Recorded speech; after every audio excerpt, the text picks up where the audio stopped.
Hey friend, how you doing? That's good. That's good. I'm glad to hear. If you're not doing well, I'm gonna assume you're doing amazing. I'm gonna assume you're doing amazing. My daughter came and spoke to me yesterday. She asked me about an idea she had in her head, and she was like, "Well, what do you think? Do you think it's weird?" And I was like, "Well, what do you think?" She says, "No, I think it's a good idea. I think it's great." I said, "Well, why do you care what I think?" And she said, "Well, you're my mom, and if anybody would know if it was cringe or weird, it would be you."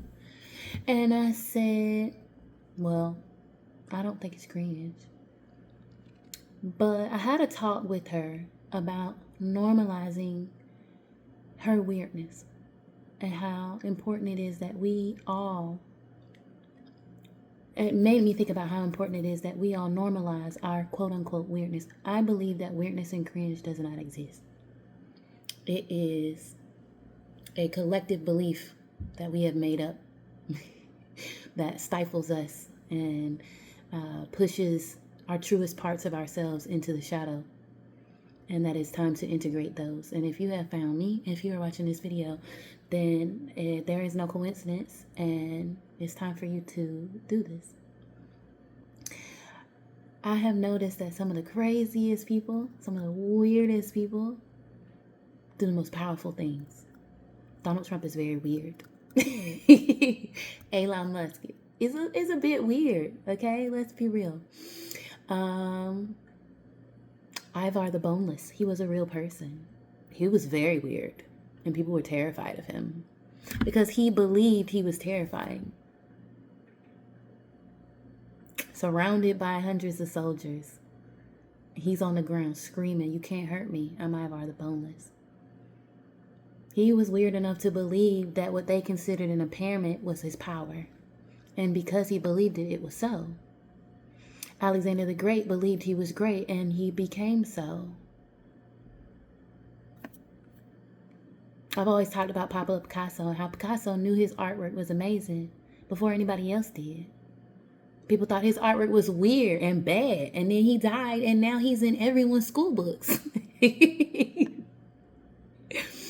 I say all that to say that we care too much, which surprises me in 2026, that we care too much, so much about what others think.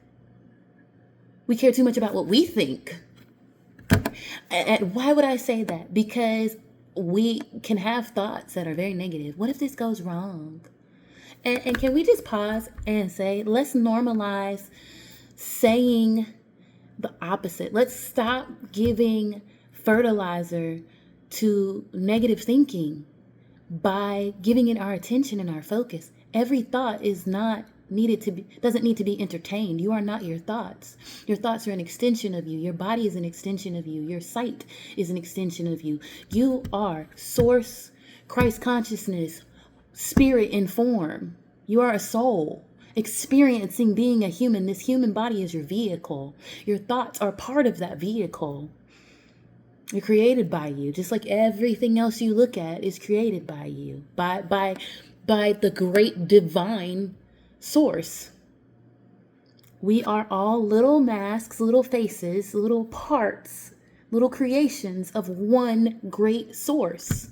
And we can name it whatever we want. And I told my daughter, you're only going to be in this body once. You might come back. You might not. But you're only going to have this body one time. You're only going to have this life one time, and you're wasting it on what other people think, on what other people might think about your idea. Meanwhile, there is an audience waiting for you to do that weird thing, to be that weird version, to express that part of yourself that you are suppressing into your shadow. And when you instead need to be integrating it into yourself, because doing that gives others the permission to do so as well. And on top of that, that audience misses out on you. The message they need from you, they don't get. The experience they need from you, they don't get. The inspiration they need from you, they don't get. How selfish, right? We all have gifts. So maybe you're manifesting millions, right? And you're affirming it, and you're feeling the feelings, all that stuff, right? I'm a millionaire. I've decided it's done. And Source, God, the divine and its infinite wisdom sends you a great idea.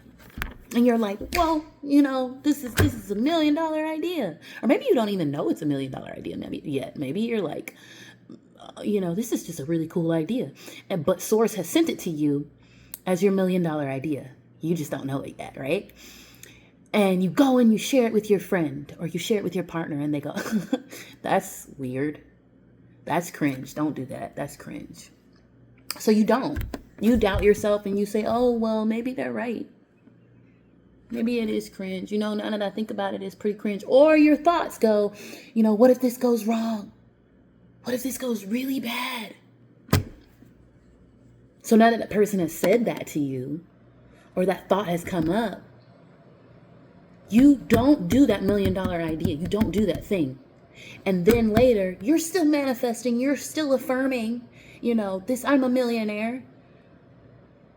But maybe now you're like, oh, it's not working. Why is it taking so long? And the universe is like, I literally gave you $1 million idea and you didn't do it. You've gotten in your own way. And I don't know if I've said this yet, but what about, instead of all the ways it can go wrong, what about telling yourself, this is going to go great? What if this goes way better than I ever could have possibly imagined? What if it goes amazing? Yes, you can think of a million reasons why it could go wrong. I know. Maybe you're used to things going wrong. It's okay. It's okay. Just because you're used to something doesn't mean you have to keep accepting it. Doesn't mean you have to keep believing that that's what you get. You can change your mind. My grandma told me you can always make a different decision. You can always make a different choice. I take that statement very seriously in every aspect of my life. So just because you've always told yourself things could always go wrong, and they have, let me first hold a mirror up to you, because if you're watching this video, then you're very aware. You wouldn't find me if you weren't aware. Take a little responsibility to the fact that your perspective is your power. So if your perspective is that everything always goes wrong, and you are Christ consciousness informed, part of your power is your perspective and your speech. Life and death is in the power of the tongue. So if you're saying everything goes wrong for me, then the universe obeys. That's what it's here to do. God said, let there be light, and it was so. Jesus told Lazarus to rise, and he got up.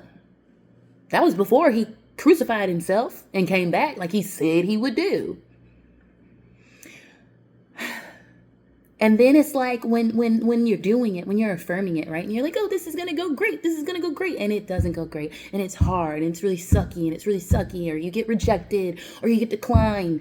And now you're like, oh, no. Just because you get declined or you get rejected doesn't mean anything, because you're not worried about what anyone else thinks or what anyone else tells you is possible. What anyone else tells you you can and can't do. What's weird, what's in, what's cool. You're not worried about that. You're not concerned about that, because you threw away all the F's you had to give. I literally told my daughter, I want you to take all the care you have, all the F's you have about what I think, what your friends think, who's going to think it's cringe, what even you think, all the ways you think it can go wrong. I want you to throw them in this trash can. And I literally made her gesture and throw them in the trash. I don't know if I said that earlier. And then I told her, I said, okay, now you've thrown all your F's away. You don't have any more.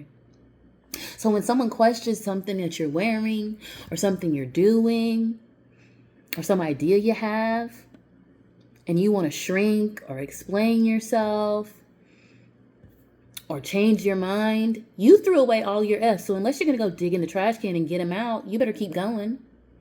When your mind tells you, oh, well, what if this goes bad? You better keep going. I'm going to do it anyway. I'm going to do it anyway, because I want to do it, and I only get to be in this body once. I only get to play the game in this form once. I don't know what happens next. That's goes into my previous video, my short about being a yes man. That's being a yes man. It's everyone telling you no and you saying yes to yourself. You realizing that you are your confirmation, not the outside world. You are your validation. Even when the world tells you you can't. That's why people like Alexander the Great became great. And that's why people like Elon Musk exist. Because when other people told him, oh, you're building a truck that looks like that, that's ugly, no one's going to buy that. He believed that it was awesome. He thought it was amazing. And people are buying them all over the place. It looks like it came out of Tron Legacy. Stop caring what other people think. Throw them in the trash and stop digging them out. Stop telling yourself all the ways it could go bad. Tell yourself the ways it can go well. Even if you don't believe it, you don't have to believe it. You have to choose it until you believe it. You have to choose it when you feel good. You have to choose it when you don't feel good. You have to choose it when you're tired. You have to choose it when you don't feel anything at all. Just show up for yourself. And you don't have to do it in this like persevere, go hard way. Sometimes you're going to go hard. Sometimes you're going to be exhausted. And you're only going to be able to go 2%. But you keep going at it. And you don't let anybody stop you. And you will receive that thing. You will do that thing. Even if you're Pablo Picasso, I'm not creating this for you. And it happens after you die. It has to come to pass. Think about it like if you have a sibling and you, I heard somebody say this, and you're doing that. No, it's not. Yes, it is. No, it's not. Yes, it is. No, it's not. They're eventually going to get annoyed. The algorithm, the universe, everything around you is going to stop because it can't stop you. Anyone who knows Erykah Badu, she had a phase where people told her that she was a nonconformist and they bashed her a lot in the media. And now all the things they bashed her about, being natural, not conforming to the status quo of what Black women were supposed to look like in that time, now she's an icon. So do the weird thing. Do the cringe thing. Your audience is waiting for you. They're waiting for you. You're going to give them permission to express a part of themselves. And congratulations early, because I know you're going to get it. I know it's going to go great. It's going to go great. Even if your thoughts say it's going to be horrible, even if it's really hard, even if you hit a million walls at first, those walls are going to turn into doors.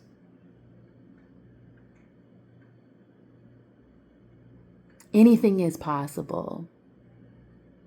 Anything. So go out there and make your day beautiful on purpose, my friend. You've got this. Go be a yes man, a yes woman, a yes they, them, whatever. Say yes to yourself. Stop caring so much about what you think. Oh, and your thoughts aren't meant to be entertained. I don't know if I said that earlier. They're not. Not always. I love you, my friend. You're doing a great job. Namaste. I'll see you soon.